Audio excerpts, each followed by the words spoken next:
ऐसा दुष्प्रचार किया गया है जी इस पूरे दुनिया में, जी ऐसा बेवकूफ़ बनाया गया आदमी को, रोग के नाम पे डराया गया है। जो चिकित्सा हो रही होती है, जी शरीर कर रहा होता है स्वयं, जी उसको रोग बता देते हैं। जी जैसे अब किसी को दौरे पड़ते हैं जी तो उसको रोग मान के चिकित्सा होती है, जी यानी आप उसको मार रहे हो उल्टा जान से। आप अगर दौरे की चिकित्सा करा रहे हो, इसका मतलब उसको आप जान से मारना चाहते हो। ठीक है, आदि पता नहीं। डॉक्टर साहब दौरा पड़ने बंद कर दो, मूर्ख आदमी, दौरा बंद हो जाएगा, ये मर जाए कुछ दिन में, ब्रेन ब्लॉक हो जाएगा, डेड हो जाएगा। दौरा नहीं है, वो चिकित्सा है। शरीर अपनी चिकित्सा स्वयं करता है, हैं? आपने देखा होगा अक्सर कि आदमी चल रहा, चलते चलते गिर के बेहोश हो गया। आदमी चल रहा है, चलते चलते अचानक गिरा और बेहोश हो गया। तो साथ वाले क्या करते हैं उसको? क्या करते हैं आप लोग? कोई गिर गया, जमीन में गिर के बेहोश हो गया, आप क्या करते हो? सबसे पहले उसको उठा के बैठा देते हो, पीछे अपने पैर लगा के या कंधा लगा के पीछे, अरे क्या हो गया, क्या हो गया, पानी लाओ, पानी लाओ, उठा के बैठा देते हो। आप उसकी जान के दुश्मन हैं। अगर आपने ऐसा किया तो मरने के चांस उसके बढ़ जाएंगे। कैसे कैसे बढ़ जाएंगे? प्रकृति ने क्या किया ये हमने समझा नहीं। प्रकृति ने ये किया कि गुरुत्वाकर्षण के कारण जब हम चलते हैं ऐसे, हमेशा ध्यान रख लीजिए, आदमी मृत्यु हो रही हो तो कैसे बचाना है कि पता लगे आदमी को आप मार ही दो जिंदा, बचाएंगे कैसे आप? इसको जान लेना आवश्यक है। आदमी जा रहा है, दिन भर चल रहा है, तो गुरुत्वाकर्षण के कारण जो खून का बहाव है ज़्यादातर मैक्सिमम नीचे की ओर रहता है। ठीक है, गुरुत्वाकर्षण के कारण ये खून जो है, जब अगर मस्तिष्क में जाना कम हो गया, ब्लड ऑक्सीजन जाना कम हो गई, तो क्या आएगा? चक्कर। चक्कर आया और आदमी गिरा। क्यों गिरा? कि खून की और ऑक्सीजन की सप्लाई कम हो रही, जिससे ब्रेन स्ट्रोक लग सकता है इसको। मतलब ये आदमी को पक्षाघात हो सकता है, पैरालाइज हो सकता है। तो क्या हुआ? प्रकृति ने गिरा दिया उसको। गिराया तो क्या हुआ? ऐसे गिरा। तो क्या हुआ गिरने से? खून की सप्लाई जो थी मस्तिष्क की ओर अपने आप जाने लगेगी। ठीक, वो जो गुरुत्वाकर्षण था, वो सिर यहाँ, खून कम जा रहा था, जैसे गिर गए चक्कर खा के। तो क्यों गिराया प्रकृति ने? आपका खून जो है वो मस्तिष्क की ओर जाए, ऑक्सीजन जाए, ताकि आप जिंदा रहें। ठीक है ना? हम क्या मान लेते हैं? चक्कर आ गया, गिर गए।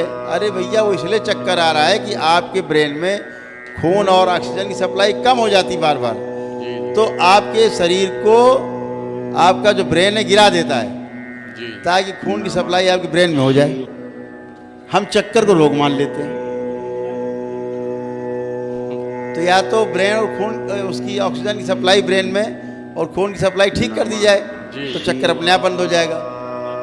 ये एक यही तरीका है। अब अगर हमने क्या किया, वो तो गया गिर, और उसको बिठा देते हैं, तो खून का प्रवाह जो जा रहा था मस्तिष्क की ओर, वो फिर से नीचे उतर जाता है, वो फिर बेहोश पड़ा रहेगा। आप पानी छींटे मार रहे हो, कमजोर रहेगा।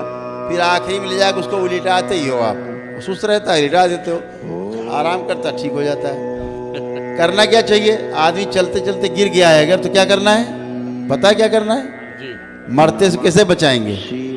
आप एक काम करो, बस उसकी दोनों टांगे पकड़ो और दोनों टांगे पकड़ उठा दो ऊपर को।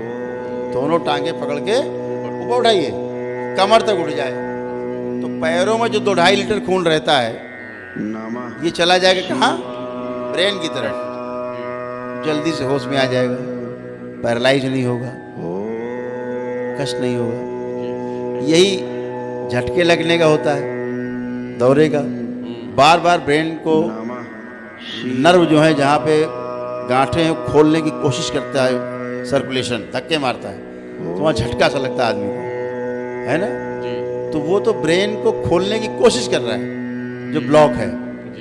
लेकिन हम लोग क्या सोचते हैं? अरे रोग है, चिकित्सा करो, झटके ना मारने पाए तो ब्रेन बंद रहेगा। या तो उसको करौली सरकार दरबार मिले तो बगैर छुए खोल दे ब्रेन को, स्वेलिंग हटा दे, तो वो चीज़ें सर्कुलेट होने लगेंगी। अदरवाइज आदमी जान लेने घूम रहा है, जान देने घूम रहा, पता है नहीं से कुछ। कई प्रकार की समस्याएं जो आपको दिखती हैं समस्या नहीं है। आपका शरीर, आपके शरीर को आपका ब्रेन जो है वो ठीक कर रहा होता है, आपको स्वस्थ कर रहा होता है। समझ रहे हैं? जैसे टाइफाइड है, क्यों आ जाता, टाइफाइड क्यों बन जाता भाई? आपने कहा टाइफाइड है, तो टाइफाइड आपने बीमारी समझ लिया। क्यों? बार बार उनको बुखार आता रहा, हर बार दवा खाती रही, बुखार की खाती रही, ठीक। अब साइंस समझिए क्या है। आपको बार बार बुखार आएगा, आप बार बार दवा खाओगे, बुखार दब जाएगा। अब बुखार आ क्यों रहा था? बुखार इसलिए आ रहा था, आपके शरीर में, आपके खून में इन्फेक्शन है, उसको ठीक करने के लिए बुखार आता है। खून में जो बैक्टीरिया होता है शरीर में, बॉडी का जो टेम्परेचर है 98.4 या 6 इसके बीच बना रहता है, तो बैक्टीरिया बड़े आराम में रहता है। लेकिन अगर बॉडी का टेम्परेचर बढ़ा तो बैक्टीरिया है वो बड़ा बेचारा परेशान हो जाता है, मरने लगता है। तो ब्रेन क्या करता है? बॉडी का टेम्परेचर बढ़ा देता है। जब इन्फेक्शन बढ़ा तो बैक्टीरिया उसमें मरने लगता है। 100 किया, 101 किया, 102 किया, अरे बुखार आ गया, अरे रोको, बुखार खत्म करो, टीका खिला दो। अब जहाँ बैक्टीरिया मारने के लिए व्यवस्था की ब्रेन ने, आपने दवा खिला के टेम्परेचर उतार दिया। अब बैक्टीरिया बल्ले बल्ले मचाता, अरे वाह मजा आ गया, मजा आ गया, बच गए। अब जो बच गए, जो 101 पे टेम्परेचर में बच गए, अब वो दोबारा बॉडी 101 टेम्परेचर करेगी, वो नहीं मरेगा। उसका रेजिस्टेंस डेवलप हो गया है उस बैक्टीरिया का। उस बैक्टीरिया से जो बैक्टीरिया पैदा हुए हैं उनमें रेजिस्टेंस डेवलप हो गया है। अब वो 101 डिग्री टेम्परेचर नहीं मरेंगे। अब वो क्या करेगा बॉडी? 102 डिग्री बुखार लाएगा। जब आगे बुखार आएगा फिर आप टिकिया खा लेते हो, फिर बुखार दब जाता है। जब ऐसे कई बार आप करते हो, 10-20 बार, तो ब्रेन कहता है अच्छा बहुत चालू है ये हर बार दवा देता है, इन्फेक्शन खत्म नहीं करने दे रहा है, तो अब ऐसा कर देते हैं टाइफाइड, अब खाओ, किसी दवा से नहीं उतरेंगे हम। तो वो वाला खतरनाक, उसको बोलते हैं हिंदी में आंत्र ज्वर, आंतों का बुखार, ठीक। वो इंजेक्शन लगे इनके जो है तो नहीं कुछ नहीं होगा, हो ही नहीं सकता उससे। अब क्या होगा? अब वैसा बुखार आया, अब खाओ टिकिया, तो उतारो बुखार, अब नहीं उतरने देगा बुखार, लगे रहो तुम रात दिन। समझ रहे हैं? तो आप इसलिए आया टाइफाइड कि आपका बचा हुआ कचड़ा जो है वो जल के राख हो जाए। वो 10 दिन, 15 दिन, महीना भर, 2 महीना। अच्छा, आप टाइफाइड को दवा लीजिए, चलिए भी कर लीजिए। मान गया बड़े पहलवान है, आपके पास बड़ा हैवी डोज है दवा का, डॉक्टर साहब ने खिला के मार एंटीबायोटिक आपको झेल के मार इंजेक्शन लगा दिया, क्या होगा उससे? टाइफाइड गया। अब क्या बनेगा पता है? क्या बनेगा पता है इसके बाद? टीबी, तपेदिक। क्या होगा उससे? टीबी बनेगा। फिर क्या बनेगा? फेफड़े का कैंसर। इसके बाद वो स्टेज है। आप रोग को दबा दबा के घातक बना देते हो। जो रोग जिस स्टेज पर है उसको वहीं खत्म होने दिया जाए। अभी आप लोग इसको समझते नहीं। ये कुचक्र है बहुत बड़ा, दुनिया में कुचक्र है आदमी को मारने का। दवा खिला खिला के मार दो, दवा, रोग दबाओ। चिकित्सा नहीं करते, रोग दबाते हैं, लक्षण दबा देते हैं। ऐसे नहीं चलेगा। तो आपने लगवा दिया इंजेक्शन, मतलब टाइफाइड चला गया। टाइफाइड नहीं चला गया, आपने मतलब टीबी का, टेलीविजन नहीं, ट्यूबरकुलोसिस, टीबी का आपने जुगाड़ बना लिया। इससे बचना है। अरे बढ़िया भृंगराज होता है, खेत से तुड़वाओ, खेत में गेहूँ खेत में होता है, भृंगराज होता है, मांग लो किसी से, ना हो पंसारी से ले लो, पीस के रस निकालो उसका जल डाल के, और 2 चम्मच सवेरे, 2 चम्मच दोपहर, 2 चम्मच रात में उसको पियो, शहद के साथ मिला के आधा चम्मच, खत्म हो जाएगा। 3 दिन पियोगे चला जाएगा, टाइफाइड खत्म हो जाएगा। सिंपल काम है, बैक्टीरिया मर जाएगा। टाइफाइड कोई आपका रिश्तेदार थोड़ा ना है कि नातेदार की आगे बैठ जमने आया, भैया हमारी सेवा करो।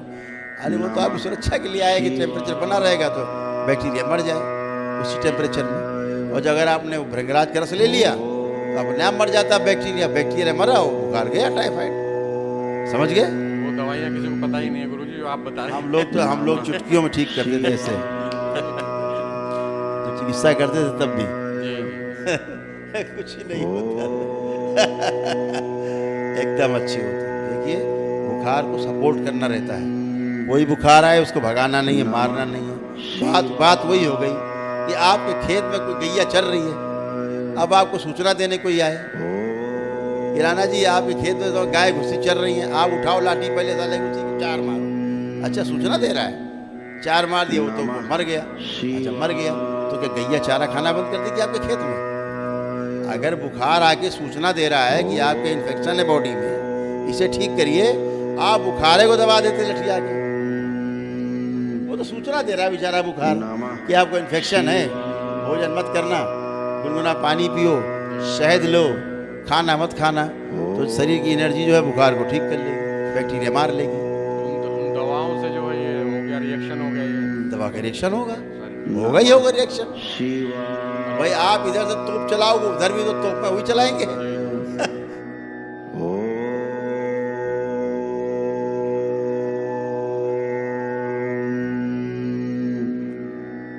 नमः शिवाय।